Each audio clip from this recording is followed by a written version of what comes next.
Quien mete la cabra en esos dos palos de ahí, gana un punto. Los musulmanes creían que era una zona oscura, llena de paganos, de brujería. Ellos pensaban que las enfermedades eran malos espíritus que venían desde fuera. Eran chamanes, esta gente eran chamanes de los bosques.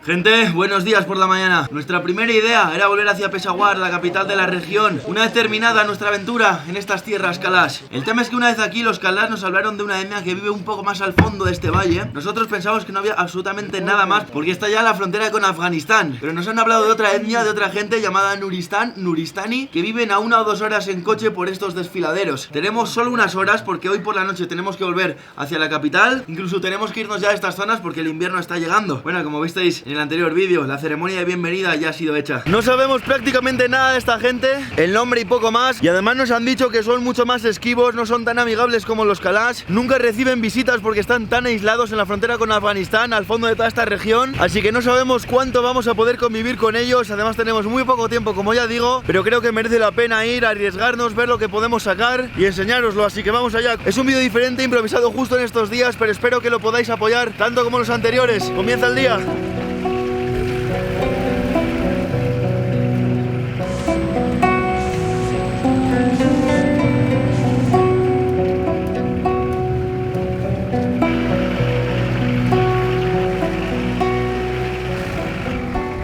Bueno, si las rutas para llegar hasta estos pueblos Kalash eran muy peligrosas, si recordáis en el anterior vídeo esos caminos junto al desfiladero, junto a precipicios enormes, caminos estrechos y además de doble sentido de tráfico de vehículos, esto se pone más complicado todavía. ¿Cómo lo ves?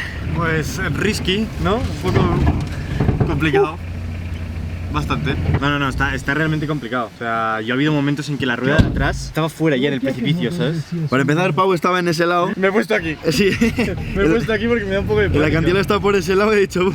Prefiero no verlo, ¿sabes? No sé si vale para algo, pero bueno, tener todo el peso aquí, en la parte de la montaña y no al revés. Y no irnos a la puta mierda, bro. O sea, sabéis que no me asusto con cualquier cosa, pero estos terrenos están jodidos. Sí, más que asustar, da impresión, ¿sabes? Mira, así lo podéis ver en algunas gotas en el objetivo, en la lente. Está lloviendo, el terreno está húmedo, esto complica más las cosas. Y aparte en unos kilómetros creo que hay un control policial o militar por tema fronterizo. Nos pueden joder el plan. Vamos allá, solo queda intentarlo. Los dioses Kalash están a nuestro favor, no hay militares en el puesto de control. Tenemos vía libre para llegar al Nuristán. ¡Let's go! Continuamos.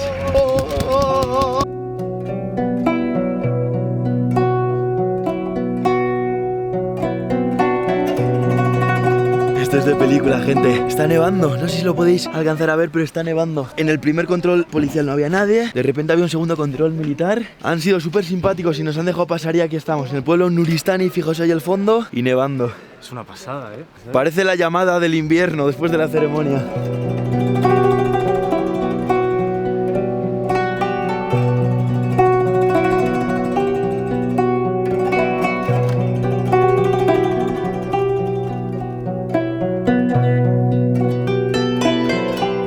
Finalmente hemos llegado a uno de los lugares más recónditos de los Himalayas, un mito de la antropología, el Nuristán, la tierra de la luz, una región que fue islamizada a la fuerza, a espada y fuego, por el rey de Afganistán y convirtió a los que eran llamados los Kalashas rojos, era una gente que iban vestidos de rojos y hacían culto a los dioses de las montañas, al leopardo de las nieves, al muflón, y los obligó a convertirse. Por eso le llamaron a esta zona el Nuristán, la tierra de la luz. Le trajeron luz. Los musulmanes creían que era una zona oscura, llena de paganos, de brujería, y los forzaron a convertirse. Y ahora esta gente son súper musulmanes. Una zona que llega muy poca gente, es mi primera vez, pero había escuchado hablar de ellos. Ya nos introduciremos por un pueblo. Aparentemente en la zona de Pakistán quedan tres pueblos nuristanis. El resto están en Afganistán. Aquí es zona de frontera. Es uno de los últimos lugares incógnitos y ahora vamos a hablar con los aldeanos para pedir permiso para penetrar en su pueblo. Esto es un país dentro de un país. Como unas de esas muñecas rusas que vamos descubriendo pues nuevas tribus. Ahora estamos con los Nuristani. La Jirga nos ha dicho que no se puede filmar porque hay mujeres.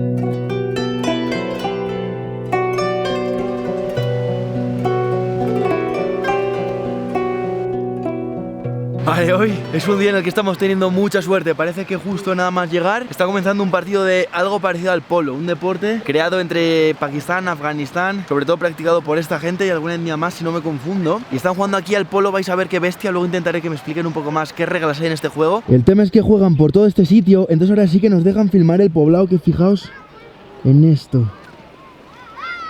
nos acaba de explicar cómo funciona el juego y sí es verdad que se parece al polo porque hay que meter algo entre dos palos desde un caballo, pero con lo que juegan es con una cabra. Han de coger a la cabra y llevarla entre esos dos palos de ahí. Quien mete la cabra en esos dos palos de ahí gana un punto. ¿Sabes si la cabra está viva o muerta? The goat is alive or is dead? No.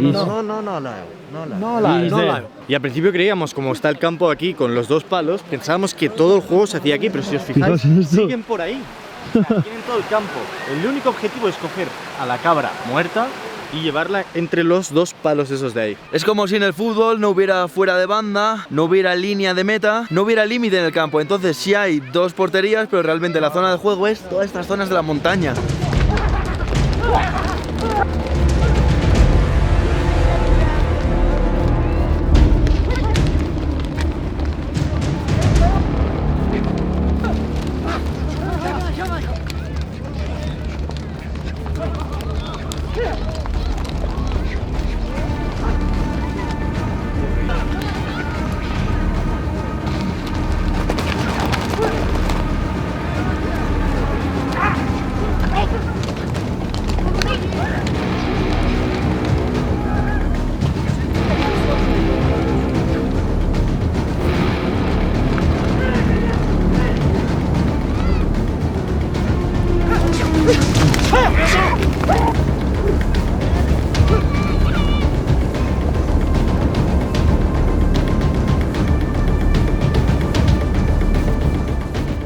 Arriba del poblado, los demás aquí, está este con la cabra.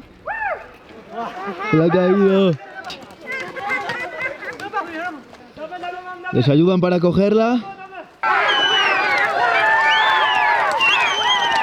Aprovecho que están distraídos por allí para enseñaros su estructura, su infraestructura, cómo construyen. No es de entrelazados de roca y madera como los Kalash, sino que hacen como líneas de madera, barro, madera, barro, madera, barro. Para dar consistencia al barro le meten piedras también de por medio. Pero fijaos en esto, es algo completamente único. Os lo tenía que enseñar. Y aquí estamos de nuevo al calorcito para comer. Completamente feliz estoy, este parón ha sido increíble y de lo más inesperado. Una suerte haber llegado justo en este momento. Tengo un poco más de información, dura de oír, dura por decirlo de algún modo, es parte de estas culturas, ¿no? Realmente los Nuristani no tienen ningún problema con que filmemos estos pueblos, pero no podemos filmar en absoluto a las mujeres. Y como hay mujeres por encima de las casas, pues nos dicen que no podemos. Parece ser que a las mujeres tampoco se las permite ver el Buzkashi, que es este juego, ni formar parte ni siquiera verlo. Entonces, como están resguardadas en las casas, nos dejan. Y también para que entendáis el tema de la cabra, lo que ocurre, porque se ve súper salvaje, ¿no? Y de algún modo puede que lo sea, pero lo que ocurre es que la cabra se paga entre todos y quien gana se queda con la cabra. Probablemente estamos ante los inicios o ante el juego que inició, que inspiró a los británicos para el polo. Ese juego que se hace también con caballo, como decía antes, pero que es mucho más light. Creo que los británicos al llegar aquí vieron esto y lo adoptaron de una forma light para sus tierras. Y aquí nos reciben con este pan. Guau, aquí llega la comidita. Bueno, esto sí que es como un crepe, ¿eh? Tenemos aquí un poco de huevo con tomate. Esto nos han dicho que es como panir. Nice. No. Sí que es muy parecido al queso Kalash esto, ¿eh? Y esto es más para el postre, pero lo probaré ahora. Miel de las montañas con trozos de panal.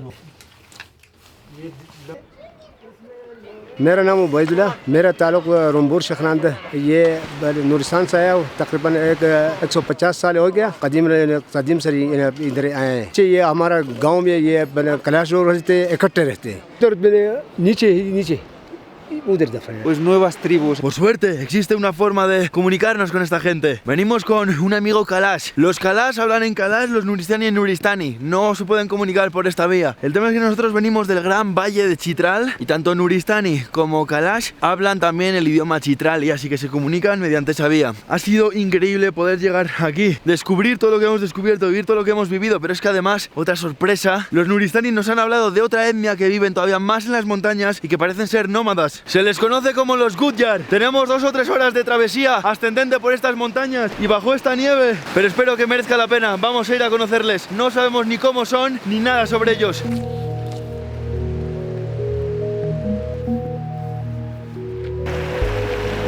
Y una vez más nos dirigimos hacia otra etnia que recibe muy pocas visitas de extranjeros. Nadie llega hasta aquí. Y ojo, no tenéis que confundir nunca esto con etnia no contactada ni nada por el estilo. Estas etnias comercian entre ellas. Estos Gudjar parece ser que tienen ganado, tienen relación con estas etnias, con los Nuristani, por ejemplo. Incluso seguramente con otras en Afganistán. Pero no están acostumbrados a que llegue gente como nosotros y no sabemos cómo van a reaccionar.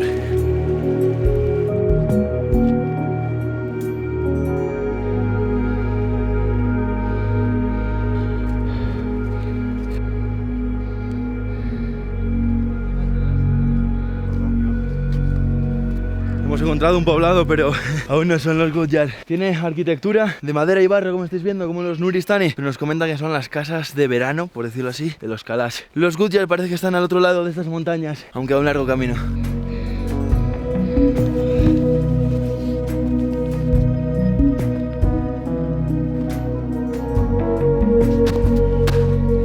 ¿Cómo estás viendo esto?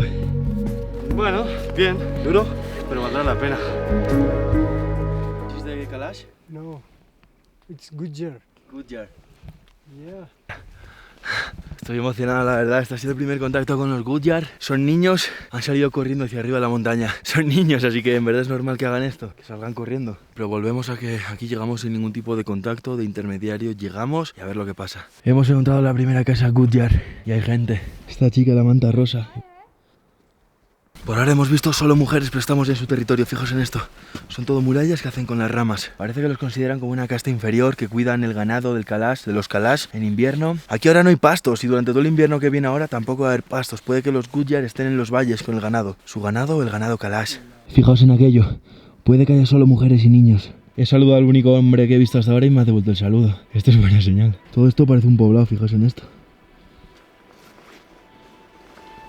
Bueno, aparentemente, bueno, ya estamos en pleno territorio Gujar y según nos ha dicho nuestro informante, ellos son como una casta inferior de los Kalash. Son gente que han venido desde la zona de Afganistán y trabajan para los Kalash cuidando su ganado. En esta época, que empiezan las nieves y el pasto para las ovejas y las vacas queda cubierto por la nieve, se desplazan a los valles. Desde aquí solo quedan las mujeres, los niños y los ancianos y algún hombre para protegerlos del enemigo, de lo que sea. Los Gujar tienen pueblos sedentarios como los que estamos, permanentes, y se desplazan en grandes rutas de transhumancia hacia los valles de Peshawar. Son gente transhumante, tienen una base, se desplazan según la época y vuelven a su poblado.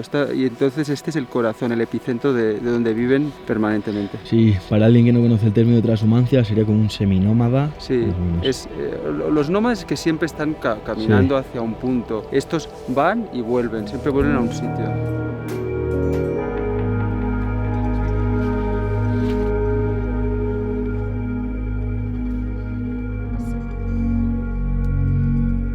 Creo que todo lo que estamos filmando aquí tiene un valor inmenso. Esto que tenemos por aquí son antiguos gorros, sombreros Gujar. Parece ser que ya no se usan, pero Joan me ha comentado que lo utilizaban los antiguos médicos. Ellos pensaban que las enfermedades eran malos espíritus que venían desde fuera. Eran chamanes, esta gente eran chamanes de los bosques, gente espiritual de las montañas. Fijaos en esto, tenemos varios. Sí, estos objetos, yo he visto fotos de los años 30 hasta los años 30 del siglo XX, se mantuvo estas ceremonias animistas de expiación de los malos espíritus y bailaban. Esto fotos de algunos etnógrafos británicos que llegaron aquí en la década de los 30, pero esto con la islamización de toda la región pues se ha quedado en desuso, de hecho ya están rotos. Si os fijáis, están ya abandonados. Como era de esperar, ante una subida tan resbaladiza, tan complicada, la bajada lo iba a ser más. Por el momento se pone un poco peligroso, la verdad.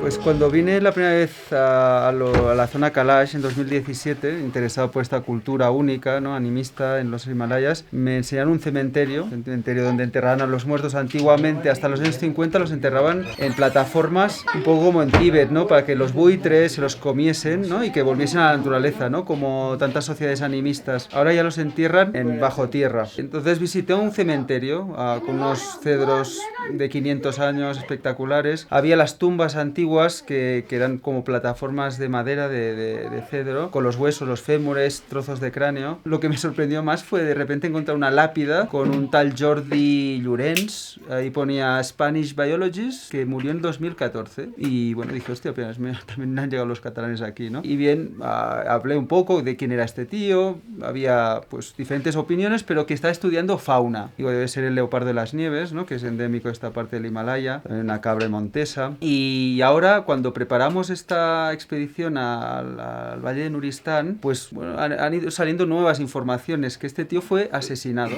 no tuvo una muerte natural, fue asesinado en 2014 y fue asesinado por los nuristanis. ¿Por qué? No se sabe, ¿eh? Nuestro informante es Kalash, tiene un amigo aquí, pero no tienen relación. Son dos mundos muy cercanos, pero completamente separados por la religión, por costumbres, por manera de ser. Los Kalash son mucho más abiertos. Y aparentemente este tal Jordi, este biólogo, era un estudioso de la criptología, ¿no? De los animales que no se sabe si son ciertos o parte de la mitología local.